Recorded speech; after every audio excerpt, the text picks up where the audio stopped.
yehi assalamu alaikum bandiraɓe on calminama on juurama hande noon gonɗen ko le 18 octobre 2024 ɗo e wuuro wiyetego Lo Havre bandiraɓe en gari ɗo noon hande université Havre holko tagui garal men ɗo hande holko tagui daariɗen ɗo addi en ɗo oɗen gandi janggo le 19 octobre 2024 eɗen gandi Pape Diouf ne jogui ɗo grand bégué mawɗo e on tuma noon bandiraɓe en gari ɗo yidde yewtidde bandiraɓe eɗen gandi ɓoyata hade men fuɗɗade ma Pape ma arɗo yidde yewtidde étudiant ji ɗi haaldude étudiant ji ɗi eɗen gandi o waɗi rôle mo foti wadde en tant que ambassadeur kono noon bandiraɓe wonko min jiiɗi addande on wol kew bannoɗo Maroc o noon ko debbo goto dañino caɗele hono ancien président de la république hono monsieur Macky Sall kono oɗon ñalawma wol tawanoɗo noon wona neɗɗo batteɗo présenté Aliou Ba grand animateur wi Aliou Ba ko woni mum ko ene heewi kala ko kewe leydi ndi nalankoɓe artiste ɓe ko woni to ɗemɗe ɗiɗɗe foof wona to pulaar wona to wolof hande hay goto watta Aliou Ba présenté amo tawano oɗon ñalawma ma en namdomo hen ma en namdon kadi Aliou Ba holɗum kadi ko fate ñalawma janggo hono ñalawma Pape Diouf o ɗo noon koye Havre gonɗen Aliou Ba bisimilla ma calmina les yeɓoɓe TS TV a salminama a juurama. assalamu aleykum Abba a salminama eɗen calmina kala ko jooɗiɗo e réseau mum ne yeeɓa DS TV woni télé men saabu so ndi en mbi télé men ko télé ɗe ganduɗa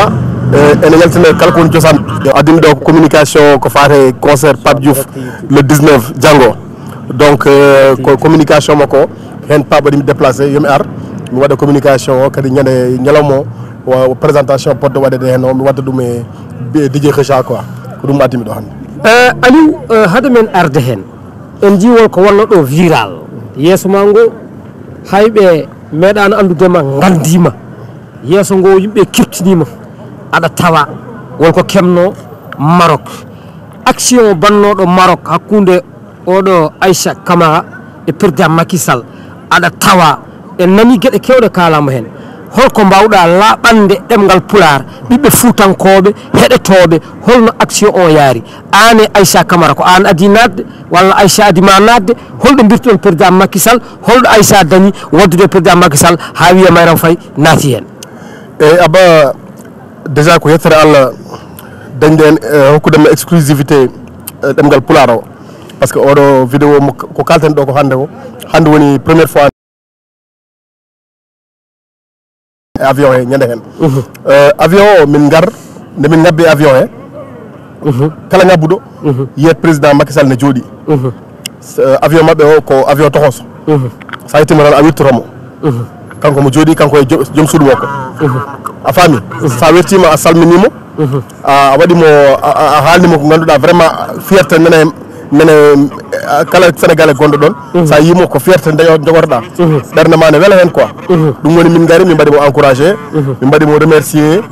par rapport e ko ganduɗa o ligguima ɗo e leydi men e kala kadi ko ganduɗa yimɓe jiiɗum e réalisation to Sénégal eyyi nde min jetti noon min mi yetti mi calminmomi bon jewtitmo ko seeɗa après jaami jooɗimi to jooɗimi ɗo a dañino yewtude président Macky Sall seeɗa aha onon nani même vol minen gondi vol on kaldi seeɗa e ɗemgal wolof français kaldu ɗon eyyi mbimomi vraiment ko fierté amen kadi vraiment on sabu sa yi mi wi Sénégal naɓe jewnimo ko tampere yimɓe goniri ndi ko haqqille amen arata tan koye makko saabu kanko fewn leydi men kanko usani hen tampere hewde non so yeehi ha tampere waɗi min jiimo min mbawi tan ko widemo a manqui min ɗum woni ko mbimomi jaami jooɗoyimi nde jaami jooɗima kala garɗo kañum no waɗan no mbanmi ni a salminanmo ɓenna jaaha jooɗɗa tan ha ɓooyi jiimi debbo mo mbaddi o debbo ngabbi avion eyyi nde o ngabbi déjà kanko ngabbi tan o yiiɓe o ɓawlini yeeso kanko debbo o nde ɓawliniri yeeso tan gandumi oɗo wona neɗɗo Macky walla wona jiɗɗo mo eyyi o faye makko o toymito jooɗi ɗo o wimo onon goni reedaɓe bonnuɓe leydi amen avant o wi onon goni reedaɓe bonnuɓe Macky Sall e ɗemgal français walla olof o haali o wi onon reedaɓe onon bonni leydi amen a faami onon mbaɗi ɓiɓɓa men Ibra Fatiga on no jooɗi to jooɗi ɗo no tukki Macky no tukki jaba himoni debbo makko no jooɗi no wirde no jogui course mum ha ɓooyi debbo o kañum ne natti wawde munde ɗum mais il a insisté plusieurs fois wona continue mo ƴetto continue ƴettade Macky Sall ɗo woni ɗo ha joni Macky ne jooɗi to Mayram continue en tant que homme d'état Mayram Faye Sall ne jogui wirde course mum ene wirda aɗa andi oɗo ko Allah addi ɗum oɗo ko seyɗani addi ɗum saabu Allah addirimo kanko mon jogui course oɗo seyɗani addiri ɗum ko nadde dawa nadde probléme aɗa andi ɗum so ɓooyi joom galle ma ne ƴette aɗa jooɗi ko wawi wonde foof so ɓooyi a dillat exactement ɗum woni kanko ne wummi o ƴetti o yofti kanko ne kanko Mayram Faye Sall ko Mayram Faye o yoftima hay ɗum ne ko yofti on ko tellement kamɓe ko banggue premier classe oɓe keedi yimɓe jiyanimo par ce que o waɗiri ɗum ko neeti ko sesa wona par ce que on sali joɗade place mum tawoy Macky to woni to ala on wirti Macky haade mum fayi haade makko yaade place makko ɗo no fuɗɗi exactement est ce que onon wonɓe avion wonɓe caggal ɓe tini histoire kanko min nani hay goto nanani ni hay Mayram Faye ko ƴetta ko yoftodirde makko kanko tan nanete o yawma weddo juuɗe yimɓe ne jaggamo eyyi ha ɓooyi o ɓenni o fayi yeeso o fayi place makko eyyi nde o jooɗi place makko eyyi yimɓe wonɓe avion ɓe eyyi minen he mi haala omo wiye ko halpulaar ɓe gonno avion he c'est pas vrai saabu ala kalɗon pulaar ko minen ƴettodiron e makko ha taaƴi mara joni an volo gonɗo hen saabu ko min goto min kam halpulaar e sikkam par ce que ko min mbaɗani avion oɗon keewi so pulaar haalaka a wawa andude so halpulaarɓe fof ko jaboto ko ɗemgal wolof est ce que ko jaabi min ƴettimo ha taaƴi an a ƴettima debbo nde o ƴetti ƴettoro o ƴetti Macky fof min mi rafnimo ɓurde bonde kala ko ƴetti yummum on ƴetto yumma ko ɓuuri tagde jon est ce que won rewɓe wonnoɓe hen rewɓe wonnoɓe avion ɓe yimɓe foof mbimo an ko mbaɗɗa ɗo ko moƴƴani saabu ka Sénégal najo hoynude ɓi Sénégal e nder avion mo ganduɗa ko safalɓe goni hen yimɓe foof yimɓe ɓe ganduɗa wona yimɓe leydi men aɗa hoyne président men yoɗani ɗum ɗo ko mbaɗɗa ɗo ko yoɗani yimɓe jendimo mbimo onon ko woore wonno on gotani mo jiɗɗon on guittiɗo oɗo ko gorko moɗo kilifade ne jooɗi jonde mum holko gartaɗo ƴetto ɗum aɗa yenna ɗum aɗa wiya ɗum gueɗe ba mais mi joni min miijam hen an a wi a ƴettodiri makko an ka gorko welanno ko debbo hono ma mata rewɓe ngalano e nder avion mata halpulereɓe mbi halpulereɓe nana avion he an a wi a nanani halpulereɓe kala hen ko ɗemgal ngal mais ala rewɓe dariɓe tan cirñini pour yidde yeftana woni rewɓe mbawori ni kamɓe foof kamɓe beddo déjà eɓe laawi makko wonde o tardini avion goo ɓe mbi yimɓe fof tardini ɗumen par ce que incident o nde fuɗɗi nde avion o tartu min keeɓi hakke 2 heures de retard min incident o ɗum woni noon no darmi bangam nano coynimi sécurité aéroport o coynimi kadi oroji police ne gaari ɓe gaari haaɓe keewi less polojo e avion ɗo ngabbude fof tello mon fof ne haala téléphone ha ɓooyi ɓe ngabbi ɓe namdi président Macky Sall holno yaari ɓe woodi karanɗomo protocole makko o haalniɓe no yaari on samu joni les garde corps o alani garde corps o wadde koye protocole makko ene wonde bagagiste jogotoɗo affaire bagage makko yimɓe ɗiɗo yaadi kono ɗiɗo yaadi sécurité kam ala hen sécurité ala hen ɓe dokkanimo joni noon nde ɓe ngabbi ɓe namdimo o wi kanko o portani plainte kanko président Macky Sall debbo o mi yii ɗum e radio wi président Macky Sall perti ɗum o ferat min wi o kotat yalla yaafo ala ɗon no mus par ce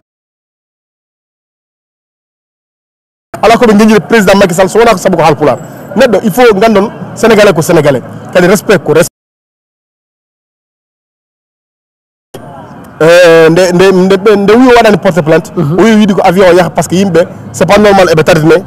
ɓe mbat feere kanko président Macky Sall par ce que miji wonde avion est ce que debbo yino ha jooɗe place mum no mbiɗa police ɓe ne jaane gartane kamɓe place ɓe tewimo ha place makko ɓe nandimo kayitaji makko e foof ɗo avion ɓe ngabbi ɓe tellinimo nde ɓe tellinimo ɓe payi o fayi less jiimi ɗum woni image mo neldunomi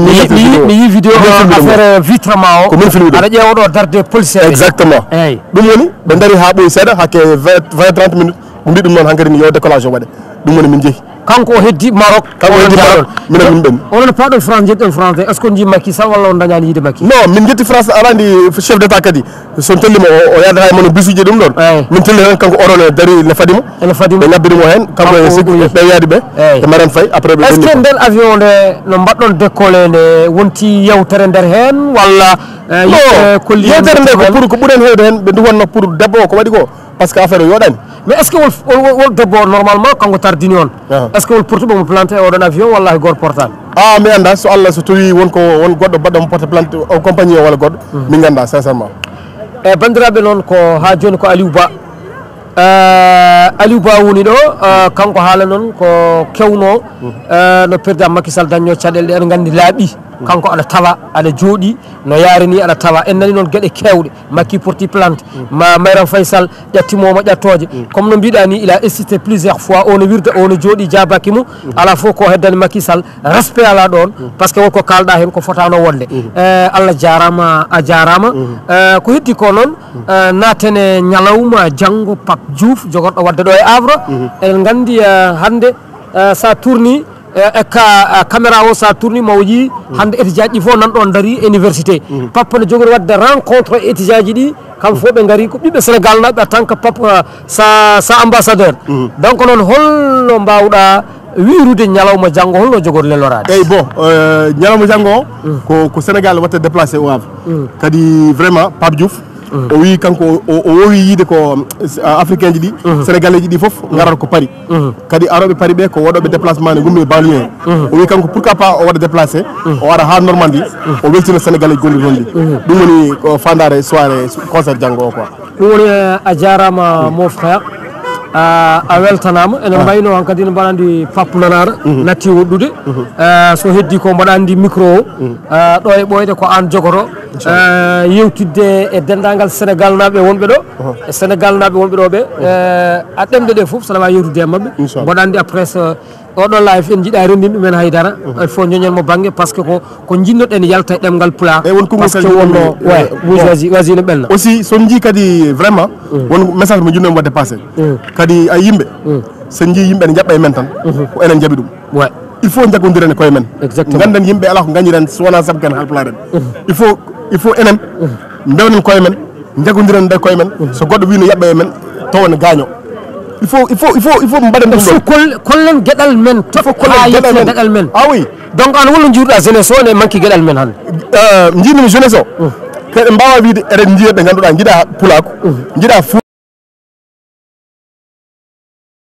kadi yimɓe men ɓe ganduɗa ɓe Allah hokki ɗumen poste uji ɓe ɓenen ɓe dañi poste uji ɗe kañumen ponno fewnude guure mumen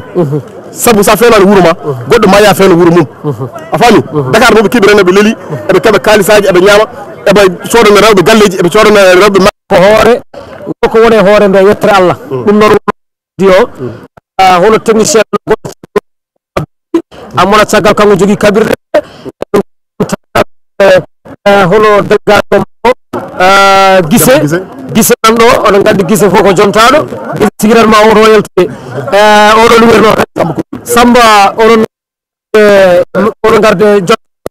wonno ɗon ɓe duusi Havre janggo noon Havre ko fof no nodda yo ngar eɗen gandi Pape Diouf waɗi ko fonno wadde ha timmi salamu aleykum wa rahmatullahi taala daro